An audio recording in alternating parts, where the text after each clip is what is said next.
La edad moderna y contemporánea es, digamos, esta última parte. Seguimos con la óptica eurocentrista. En esa edad moderna básicamente se mide en siglos o se divide pues, por siglos, siglo XV, siglo XVI y siglo XVII. Serían básicamente 3 siglos. Inicia, se podría decir que inicia cuando cae Constantinopla, o sea, cuando termina de caer el antiguo Imperio Romano, o sea, el Imperio Romano de Oriente, cae Constantinopla en manos del Imperio Otomano, y estos otomanos que están en toda la parte oriental de Europa, ya se tomaron Constantinopla y tienen Turquía y tienen el Oriente Medio y tienen el norte de África, son muy parecidos a lo que antes era el Imperio Romano. Pues obviamente no tienen nada de la parte de Europa Occidental, pero tienen una gran extensión de territorio en, en Asia, en Europa, ya en Europa con Constantinopla y en el norte de África. Entonces esta gente, los otomanos, son capaces de controlar el tráfico con, eh, con la China, con Oriente, con la ruta de la seda, digamos, el tráfico, todo el tráfico comercial que había entre Europa y toda la parte oriental, o sea, todo lo que es Asia, se ve interrumpido o controlado por el Imperio Otomano. Entonces, digamos que todo lo que Europa había conseguido en las cruzadas, cuando fue con las cruzadas consiguió un montón de cosas que tenían las culturas orientales, tenía forma de obtenerlas, tenía forma de comerciar con la India, por ejemplo, para todo el tema de las especies, las especias y todo ese asunto que llegaron a conocer los europeos, que antes tenían una vida bastante simple. Luego con las cruzadas ellos empiezan a conseguir un montón de cosas de Oriente y que prácticamente malacostumbran a los europeos. Entonces, digamos, de algún modo se necesita seguir teniendo ese comercio con Oriente sin tener que pagarle peajes a los otomanos o sin que tengan los otomanos que estar controlando lo que estoy comerciando con esta gente. Entonces, ahí es donde empieza la búsqueda de las Indias y ahí es donde Colón dice, se le ocurre, bueno, la Tierra es redonda. Ellos tenían muy claro que la Tierra era redonda en ese momento. Ya, digamos, eh, mm, habían vuelto, digamos, un poco a revisar esa concepción del mundo de la antigüedad clásica, donde se tenían muy claro que la Tierra era redonda. Entonces, conociendo que la Tierra era redonda, Colón dijo, pues hombre, si la Tierra es redonda, si me voy por aquí, por el occidente, seguro que llego a la India, ¿cierto? Y eso fue lo que hizo Colón. Entonces Colón arrancó a navegar, pues después de pedir unos préstamos y toda la cosa, y llega a un lugar que él cree que se llama, que es la India, y por eso es que inicialmente a los aborígenes de esta zona de América se les llamó indios, porque pensaron que eran los indios de la India, y no, eran otra gente distinta, era otro continente distinto, pero eso se supo después. El punto es que en 1492 Colón llega a América y ahí empieza toda esa integración, toda esa colonización de esos nuevos territorios americanos por parte de los europeos. Bien, aquí hay una muestra ya en esa edad moderna, siglo XVI en adelante, siglo XV, siglo XVI, aparece en Europa el arte barroco, por ejemplo. Aquí hay una muestra de una iglesia barroca, que es el barroco como característica general tiene que es una vuelta a lo clásico, es una vuelta un poco a lo real, a lo complejo, a la complejidad de la vida, digamos, de las relaciones y cosas de ese estilo. Por ejemplo, esta es una arquitectura que eh, trata de mostrar, pues, digamos, es muy parecido como a la construcción clásica romana, digamos, con este tipo de arcos de medio punto, este tipo de frisos y cosas así, unas columnas muy, digamos, muy adornadas con cosas naturales, con cosas reales, digamos, a veces con uvas, a veces con caras de personas o de santos, pero ya digamos en alto relieve, mostrando todas las dimensiones, digamos, y la profundidad de de lo que están queriendo representar, ya sea una persona, un animal, una fruta o un vegetal o lo que sea, ya se ven esos volúmenes, se ve también, digamos, la profundidad y la perspectiva. Todo eso hace parte de lo que es el barroco, y no solamente en arquitectura, sino en otras manifestaciones artísticas, pues como la pintura, la música, etc. En el Nuevo Mundo se habla de arte colonial, digamos, hispanoamericano, que también tiene muchos reflejos de barroco, ¿cierto? Puede haber, es como un barroco transportado a América y hecho en América de unas nuevas maneras, digamos, de unas nuevas formas. Este es el periodo donde empieza a aparecer la ciencia. O sea, de la pseudociencia empezamos a pasar a la ciencia. Eh, También es un periodo donde pasamos donde es la transición entre que Dios y la religión sea el centro de todo, a que el hombre sea el centro de todo, ¿cierto? Entonces es esa transición. Como ya no vamos a estar tan pendientes de las cosas de Dios, sí lo vamos a estar, porque eso no, de hecho todavía continúa, pero, pero digamos que eh, el, el, el foco de las cosas empieza a ser el hombre. Entonces yo ya no voy a estar tan preocupado con ganarme el cielo o todo ese tipo de cosas que están, digamos, en clave religiosa, sino que voy a estar más pendiente en cómo vivir bien yo como persona en este mundo, ¿cierto? Entonces empieza un poco como esa crisis del antiguo régimen, de ese régimen religioso, empieza esa crisis, empieza a darse esa transición hacia la ciencia, de la pseudociencia a la ciencia. Sin embargo, hay cosas interesantes. Por ejemplo, todos estos señores que se consideran los padres de la física y de la astronomía, como Copérnico, Galileo, Kepler, Newton, bueno, algunos de ellos o muchos de ellos fueron clérigos, de hecho, fueron monjes o clérigos o tuvieron eh, funciones religiosas. De hecho, eran personas que tenían unas creencias cristianas muy profundas. Ellos realmente creían en Dios de una manera muy potente. Pero eso no impedía que investigaran el mundo físico. Y de hecho, ellos creían investigar el mundo físico para descubrir la obra de Dios, ¿cierto? Entonces, digamos que es una cosa interesante. Eh, Aquí aparece una reconstrucción de un telescopio que construyó Newton, un telescopio de reflexión que construyó Newton en 1672, que fue el año en que él ingresó en la Royal Society, que es una sociedad inglesa muy potente, muy poderosa, de mucho poder, digamos, político en todo el ámbito científico. Newton es célebre porque desarrolló un montón de conceptos físicos, eh, las leyes del movimiento, las formuló pues de una forma matemática que antes, digamos, no se había formalizado. Eh, es decir,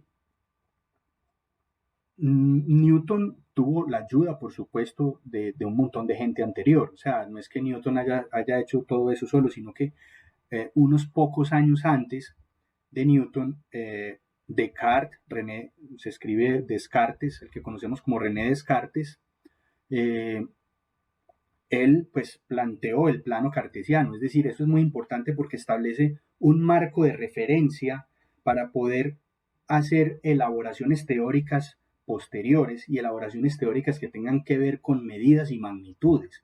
Entonces, él, al establecer ese plano cartesiano, establece el cero, el eje X, el eje y el cero, que es el punto de referencia a partir de donde vamos a empezar a contar hacia la derecha los positivos, hacia la izquierda los negativos, y así. Establece como todo ese marco de trabajo. Luego también, unos pocos años después de eso, aparece el álgebra. Viene el álgebra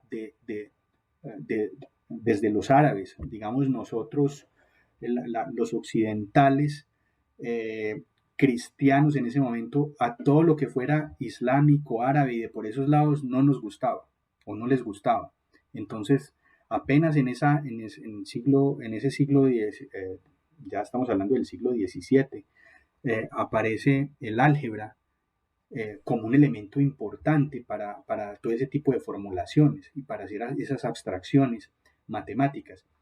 De hecho, el primer, digamos, los primeros libros que Newton escribe, o los libros que Newton escribe son generalmente en prosa. Todavía no está usando el álgebra como tal, sino que es en prosa y es mucho más difícil entender una formulación matemática que está escrita en prosa a hacerlo digamos, con las técnicas algebraicas que son mucho más precisas y más formalizadas para ese tipo de construcciones. También Newton era un tipo muy cristiano. Newton le gustaba mucho todo ese asunto de descubrir el mundo o la obra de Dios y, digamos, descubrirlo era un poco un homenaje al mismo Dios. A Newton le gustaba mucho también la alquimia. Por eso hablamos aquí que vamos de la pseudociencia a la ciencia.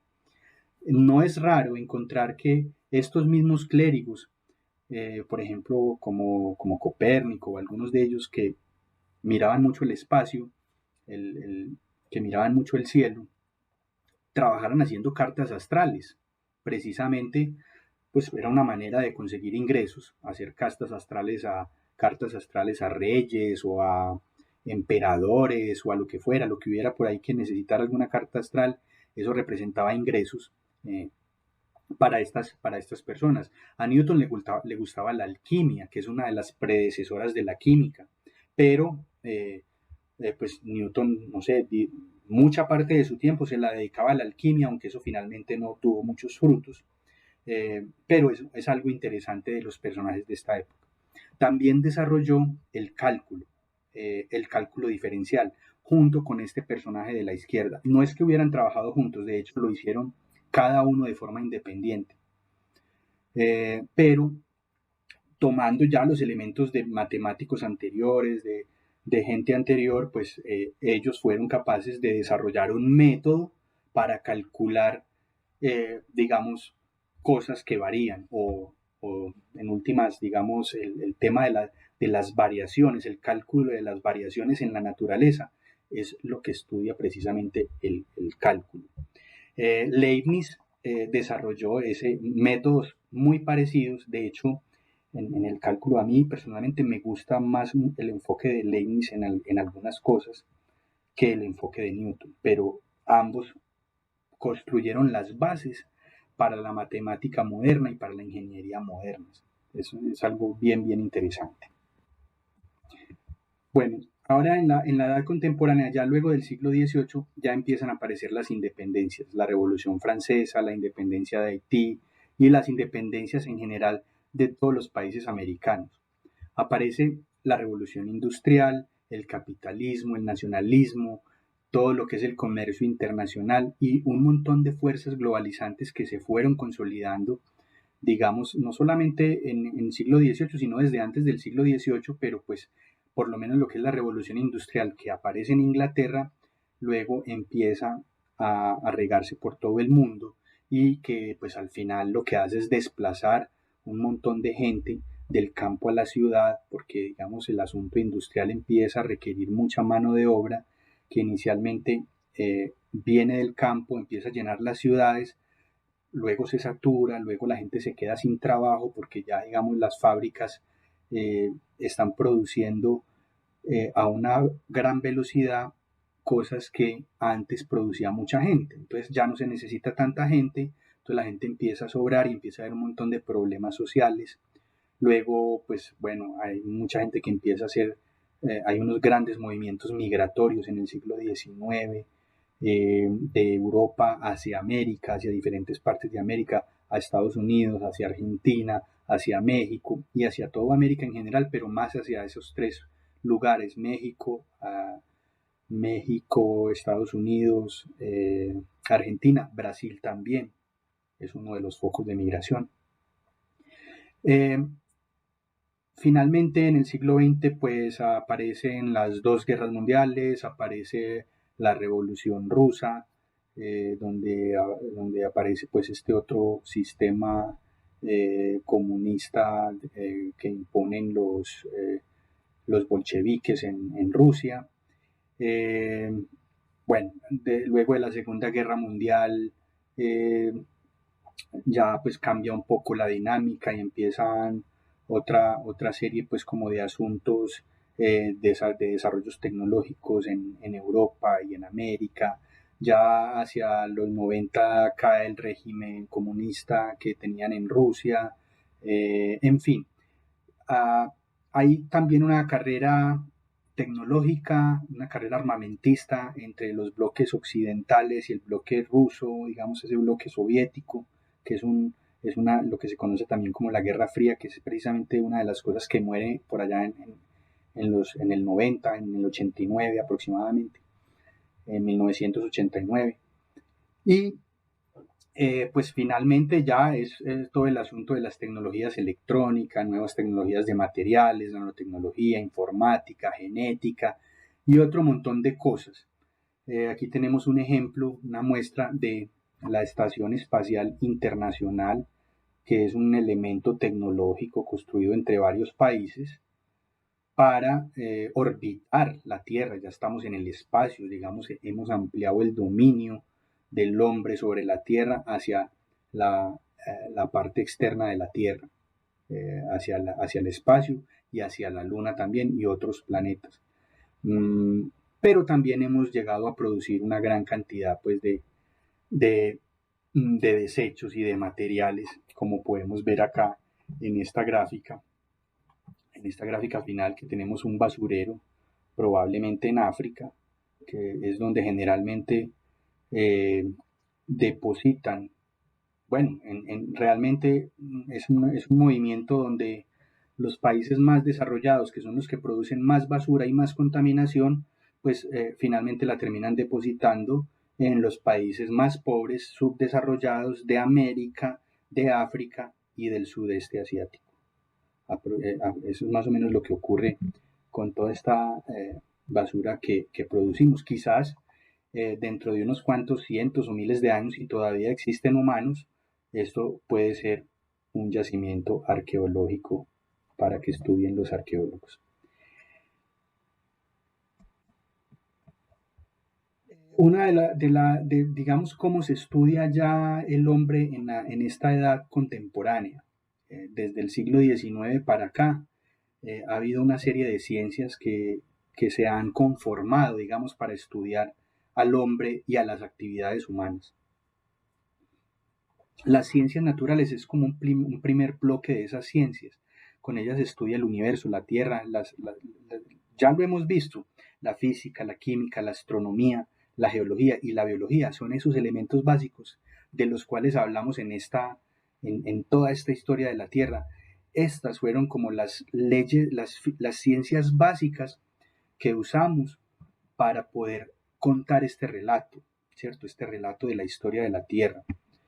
Estas ciencias naturales se basan o usan fuertemente estas ciencias formales, lo que llamamos lógica, matemática y también la estadística, que es una parte de la matemática. La lógica, digamos, fue introducida formalmente por Aristóteles, por allá en la época de los griegos, por allá en el siglo cuarto antes de Cristo, más o menos cuarto, tercero, algo así, no recuerdo bien.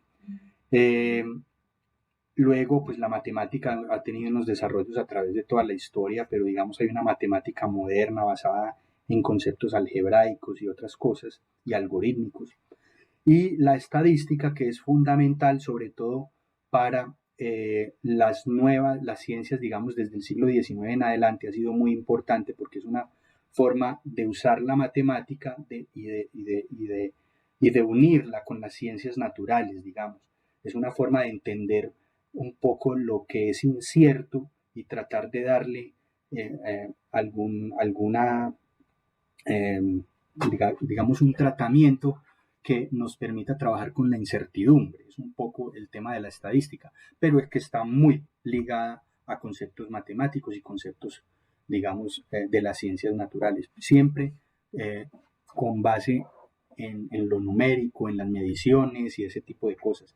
Sin embargo, la lógica, que es otra de las ciencias formales que es muy importante, tiene también unos desarrollos fundamentales para las tecnologías informáticas de hoy y para otro tipo, y para todo en general, para todas las ciencias.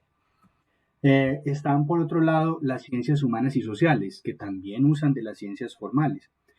Inicialmente, digamos, en la época de los griegos, por allá en el siglo V antes de Cristo, el siglo de Pericles y todo eso, lo que llamábamos ciencia o lo que llamamos hoy ciencia, antes se llamaba filosofía. La filosofía abarcaba todo. La filosofía era básicamente conocimiento.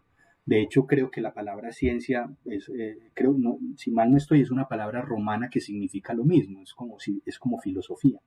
Solamente que con el pasar del tiempo ya el concepto moderno de ciencia se separa, digamos, de lo que es la filosofía. De hecho, la filosofía ha venido perdiendo como mucho terreno desde el punto de vista político, digamos. O sea, lo que se maneja en las universidades y ese tipo de cosas. Ya lo que son ciencias humanas y ciencias del espíritu desde el siglo XIX han perdido un poco de fuerza y esa fuerza ha sido como reemplazada por lo que ahora llamamos las ciencias sociales, ¿cierto? Aquí vamos a ir viendo una serie de ciencias que tienen que ver con lo que se estudia hoy en las universidades para estudiar al hombre, o en general lo que se estudia para estudiar al hombre. Eh, por ejemplo, cosas como la antropología, la geografía, la historia y la psicología pueden ser consideradas tanto humanas como ciencias sociales. Pues la antropología busca entender al hombre en todos sus aspectos, en todas sus dimensiones, ¿cierto? Y eso tiene una parte que es espiritual, que es una parte que es humana, pero también tiene una parte que es social, cómo se comporta el hombre en sociedad, ¿cierto? Y aquí en lo que se refiere a ciencias sociales aparece sociología como una de las principales ciencias sociales.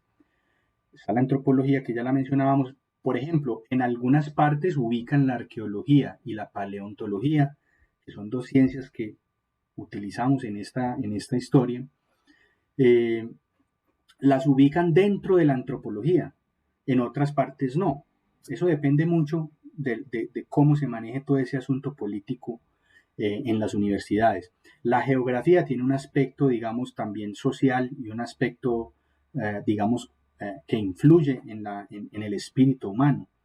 La historia como tal, también puede haber historias personales, historias de asuntos, digamos, muy propios del espíritu o historias que tengan que ver con ya sociedades completas, ¿cierto? Lo mismo ocurre con la psicología.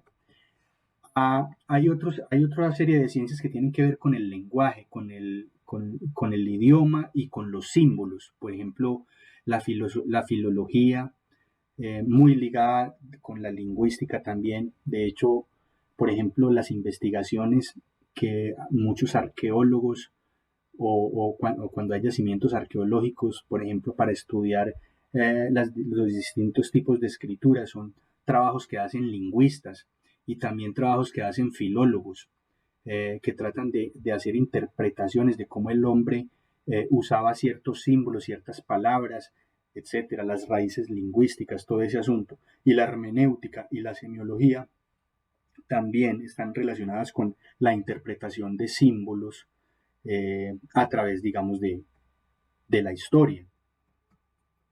Desde el punto de vista de las ciencias humanas, hay otras ciencias, por ejemplo, relacionadas con el derecho, con la religión, la educación, el arte, por ejemplo.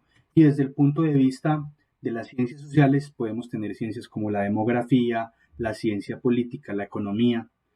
Entonces ahí empezamos a ver un poco que estas ciencias humanas son un poco del interior del hombre o del humano como tal, y estas ciencias sociales están muy asociadas a la parte utilitarista, ¿cierto? A la parte de la utilidad, de la aplicación y del uso de algunos aspectos aquí científicos para digamos, lograr algunos objetivos, lograr, digamos, unas mejores formas de gobierno, unas mejores formas de trabajo en equipo, de trabajo en las empresas, en fin, una cantidad pues, de asuntos un poco más utilitaristas.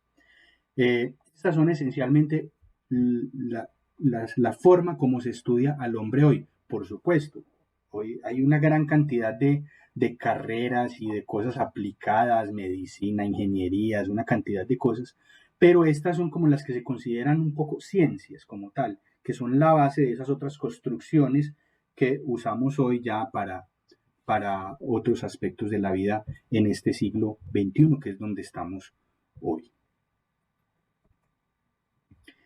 Bien, con esto concluimos esta historia de la Tierra, el origen del mundo, con esta última parte que es el tiempo del Homo sapiens que nos ha llevado ya por la parte de la prehistoria y de la historia hasta este momento. Lo único que nos queda es entonces el cierre y una revisión de los recursos y las referencias que usamos en esta historia de la Tierra. Muchas gracias.